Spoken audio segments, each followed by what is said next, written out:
Welcome back to The Explainer. Today, we're unpacking a concept from Jon Antonucci's work that is, quite frankly, a total game changer. We're going to explore how making a tiny shift in our vocabulary, literally just adding one single word to a phrase we hear all the time, can completely revolutionize how we lead, how we work, and how we treat the people around us. We're breaking down the shift from traditional servant leadership to what's called a servant-minded approach. If you're ready to break free from those exhausting corporate traps and discover a way to lead authentically, well, you're in exactly the right place. So, think about this for a second. Have you ever worked for a boss who talked endlessly about servant leadership? You know the type. They go to all the weekend seminars, they buy the books, but at the end of the day, they still treat you like a spreadsheet cell or an employee ID number? Yeah, it's incredibly frustrating, right? We hear these beautiful buzzwords all the time, but the daily reality just feels entirely disconnected from the actual philosophy. Okay, let's dive into this. Today we'll be moving through 5 key steps. 1. Origins of servant leadership. 2. The hidden ROI trap. 3. Enter servant-minded leadership. 4. Treating people as proper nouns. And finally, 5. Mentorship and taking action. All right, Section 1, Origins of Servant Leadership. Now, it's really crucial to understand right off the bat that this isn't some fleeting fad cooked up in a Silicon Valley boardroom last week. It's actually an ancient ideal. In fact, the roots of this philosophy stretch back thousands of years. You can literally find traces of it all the way back around 340 BC in Aristotle's writings. Fast forward to the modern era, and the phrase really hit the mainstream business world in 1970 when Robert Greenleaf published his famous essay, The Servant as Leader. From there, well, the idea spread like wildfire into the modern corporate culture we all know today, championed by countless experts over the last 50 years. As Aristotle put it, the role of the leader is to create the environment in which all members of an organization have the opportunity to realize their own potential.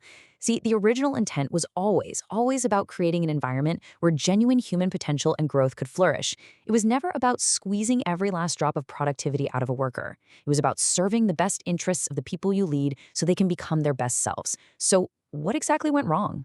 That brings us to Section 2, the hidden ROI trap.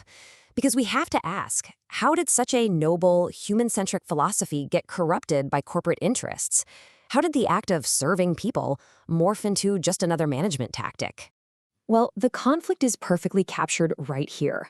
What if the return on investment, the ROI, is actually the problem? Think about it. When organizations buy leadership training, they want to know how it's going to make them money. They want higher retention, fewer sick days, maximizing productivity. The focus fundamentally shifted from the servant part to the ROI part. Instead of, hey, I'm serving my team because I genuinely care about them, it became, I'm serving my team so they'll make the company more money. Let's put that into perspective.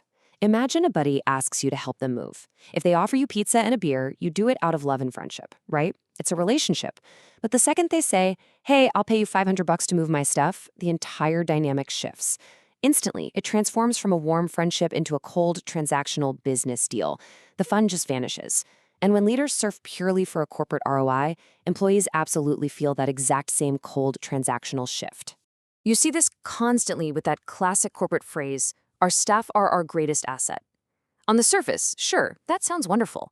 But really think about what an asset actually is in business terms. An asset is simply a tool designed to generate profit. When corporate speak treats human beings as assets, it fundamentally implies that their entire value is tied up in the money they make. It completely loses the authentic heart of valuing the individuals themselves. Okay, Section 3. Enter servant-minded leadership. To break out of this transactional trap, Antonucci suggests adding just one single word to the phrase, which changes the entire approach. Now, what's really interesting about this slide is the visual of SML, servant-minded leadership. It's all about authentic love and care illuminating your ideas and actions. Notice how the light bulb is fueled by a heart. It's not a transactional program. It's a genuine, authentic desire to facilitate the absolute best for your team. By definition, being mindful simply means being conscious or aware of something. A servant-minded leader is actively, consciously aware of their team's humanity. It means completely avoiding the old my way or the highway trap. It requires realizing you don't actually know everything and recognizing that there might be better, more diverse ways of accomplishing goals that actually empower your team's passions rather than just forcing your own agenda down their throats. Moving on to Section 4, treating people as proper nouns. This is where the mindset shift gets incredibly practical. And this brilliantly illustrates the concept. Think back to elementary school grammar for a second. A noun is a general person, place, or thing. A proper noun is a specific, uniquely named entity. Corporate ROI leadership treats staff as general nouns, a number, a worker, an asset. Servant-minded leadership demands that you treat your team as proper nouns. They are specific, uniquely valued individuals with distinct lives, struggles, and passions. So, how do you actually get to know the proper nouns on your team? You execute these 3 highly practical steps. First, ask good questions. And I don't mean interrogations. I mean genuine inquiries about their lives. Second, actually listen. Seriously, don't just nod along while your mind is 100 miles away stressing about your next meeting. Be fully present. And third, take note and follow up. If someone mentions a sick dog or a tough anniversary, write it down and circle back later. That shows true, authentic care that absolutely no corporate wellness program can replicate. Which brings us to our final section, Section 5, mentorship and taking action. Because a leader cannot do this alone, you need guidance, specific action steps, and most importantly, honest feedback. One of the most fascinating distinctions here is the vital difference between a coach and a mentor. Think of it kind of like school.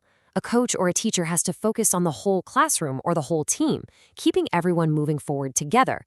But a mentor is much more like a tutor or a personal trainer.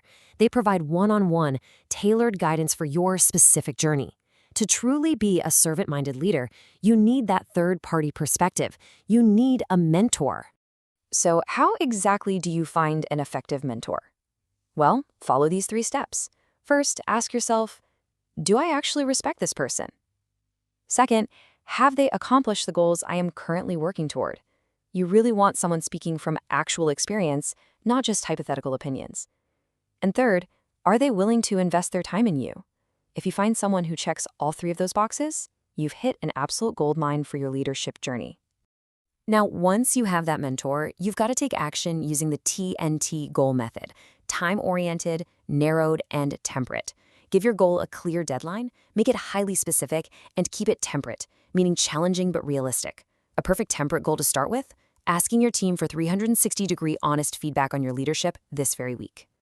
As we start to wrap up this explainer, I want to leave you with this profound, kind of humorous little riddle from the author. 3 frogs are sitting on a log. One decides to jump off. How many are left? What do you think?